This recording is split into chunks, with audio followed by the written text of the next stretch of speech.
Hi there, thanks for tuning in. I'm going to walk through some different water filtration tools and techniques and just discuss how the water purification has evolved over the years. I'm just going to kind of run through what's been in my gear bin and just some of the different filters that I've used on different backpacking trips.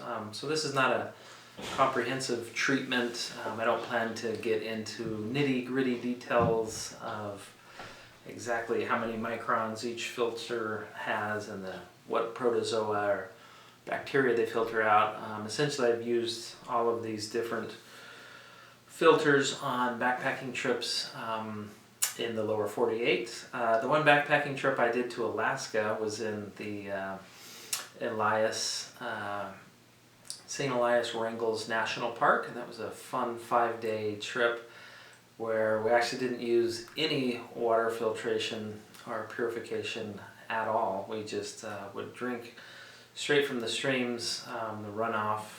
So that was really different. I've been so used to never ever drinking from a water source, a lake, a river, or stream, just having to purify it. So that was kind of fun, just not to have to worry about that during the trip. It is recommended that you have a couple of sources to purify your water. So have a couple treatment options in mind when you leave. So that could be, for example, having one of these standard filters and possibly using a stove as a backup. I'll start off, I guess, with just boiling water. So here I have just a basic little pot and a little DIY stove here that burns on alcohol. So you can purify water by boiling it. You really just need to boil it for about a minute, and that'll purify the water. Pluses of this technique is it's kind of dual use. You're probably going to bring along some type of stove and pot to cook with, and so it's not packing any extra gear. However, you would need to factor in extra fuel. So depending on what type of stove you're using, if it's alcohol or canister-based fuel, you need to pack extra fuel. So I'd say that's one drawback, and then also it does take some time to boil the water, and another drawback is it's difficult to do that on the go. If you're just hiking and on the move and you run out of water, you don't want to have to stop, pull out your stove, wait 5 minutes or however long it takes for you to boil the water. And in this case, of course, you are somewhat limited in how much water you can boil at one time with this mini pot. So, tried and true technique, and definitely a solid backup option in my experience. The next item I have here are just water purification tablets, and these also are pretty common. I've used these quite a bit over the years. This brand here, these are MSR Aqua Tabs.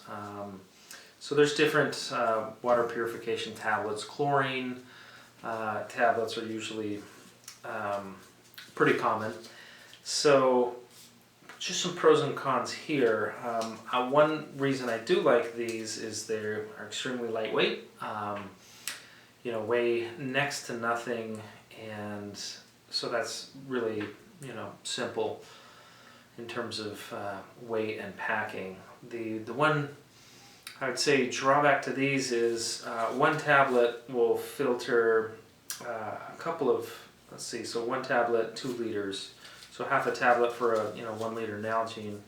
But you do have to wait about 30 minutes before drinking. So I have been on backpacking trips where we're dry, out of water, finally find a source, pop in one of these, and then you still have to wait like 30 minutes and keep track of that time.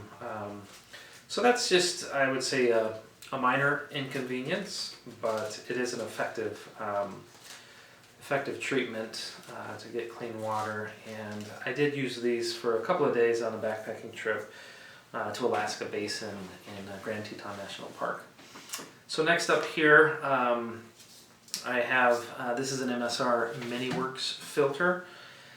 And so this is a ceramic filter, and as you can see, you place this tube here in your water source, and then there's another tube that, well, actually it's here at the bottom. This is where the clean water comes out. So you can screw this onto a bottle top, shoot it into your water bottle. So again, you've got this end with a little weight in your water source, and then you just start hand pumping. So, you know, these used to be pretty common, I don't know, 15, 20 years ago. Filters like this, ceramic filter, were pretty popular. You know, they work well. It is a little more extra weight. I would say for me, in addition to just the weight and the bulk of this, is there's a lot more mechanical parts, pieces that could break down or malfunction while you're out in the field, and I have had that happen a couple of times on me with these types of filters, either clogged or just, you know, something has malfunctioned. And again, you can see there's just, you know, lots of pieces, valves in here that could go wrong. It does require a little maintenance. Occasionally you have to use this scrubby pad to clean off the ceramic filter. So, you know, look at this weight, this bulk, and these tablets. You know, more than likely I'm going to go with tablets over a filter this size. So next up we have what's called a Steripen Ultra, and this is interesting technology that came out. I'm not sure when, but I know I have used this probably about 10 years ago on a overnight canoe trip, Lee Lake in the Grand Teton National Park. And so how it cleans and purifies the water is through ultraviolet light. So basically you fill a water bottle, say 1 liter, you turn it on with the power button, and then you activate it and you put it in your water, spin it around for, I don't know, 30 seconds, and you know, the ultraviolet light is what kills the bacteria. So, you know, it's, I guess, a little smaller and lighter than the pumps or filters, and so that's a plus. One drawback is it is battery powered, and so you do have to, this has a kind of a USB plug that you can use to recharge it. Of course, that's going to be more difficult to do out in the field. Not impossible, of course, with today's solar charges. But I would say one other drawback to these is that it doesn't, while it cleans and purifies, it doesn't filter the water. So in other words, if you're drawing from a pretty muddy, dirty water source or a lake where there's just a lot of floaties, you need to have some way to kind of filter that out. While it will, you know, the water won't harm you, but you know, no one likes to drink those floaties. The other drawback, and really the reason I've stopped using it, is it just malfunctioned. So I don't know exactly what happened. Something electrical, I would imagine.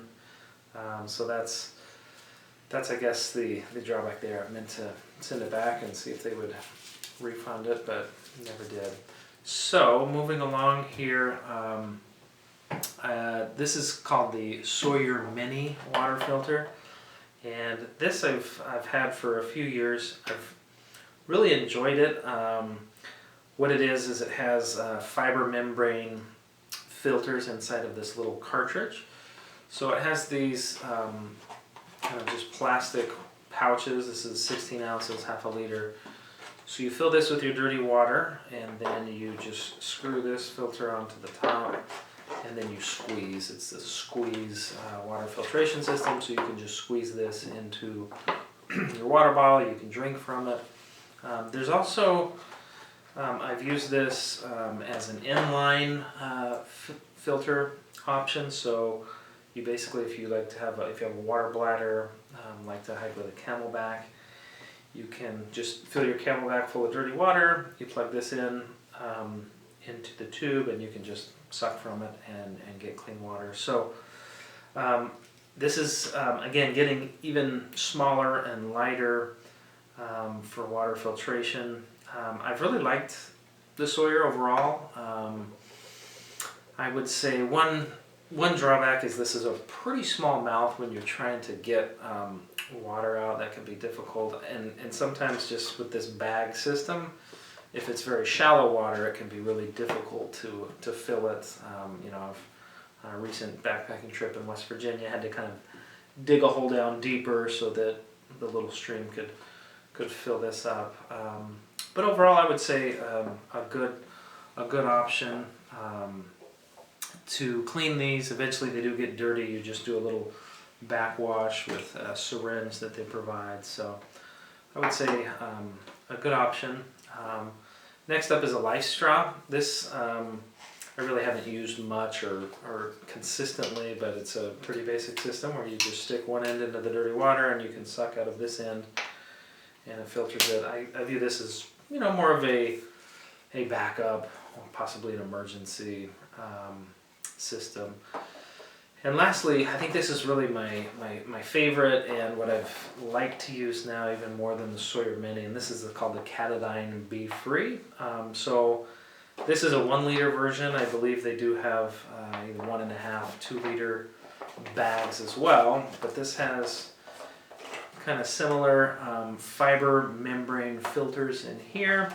And with this kind of rubber bag, you can just fill this from your water source, drop this on the top, screw it shut, and then it has a little cap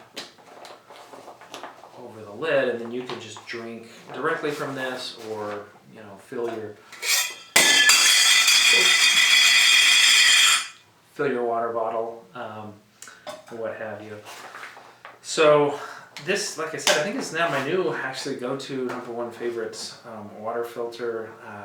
I like the softer bag over this harder plastic. Just, you know, it's I think it. We'll see about the durability down the road, but I just do like that. It's just a little softer feel. I think it packs really well. The 1 liter is actually larger than I have here with the Sawyer Mini. And I think it's much, I don't know, easier to just drink out of this just directly.